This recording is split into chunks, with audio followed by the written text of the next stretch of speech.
জুমার দিনে আমি 3টা আমলকে বেশি গুরুত্ব দেই। 1 নাম্বার হচ্ছে সূরাতুল কাহফ, যেটা আপনাকে মাসিহুদ দাজ্জাল থেকে বাঁচাবে। 2 নাম্বার বেশি থেকে বেশি দরুদ পড়া,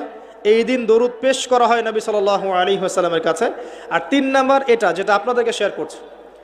সেটা হলো আল্লাহ রাসূল সাল্লাল্লাহু আলাইহি ওয়াসাল্লাম বলেছেন, কেউ যদি জুমার দিনে সকাল সকাল গোসল করে, আর্লি মর্নিং গোসল করে ফেলে,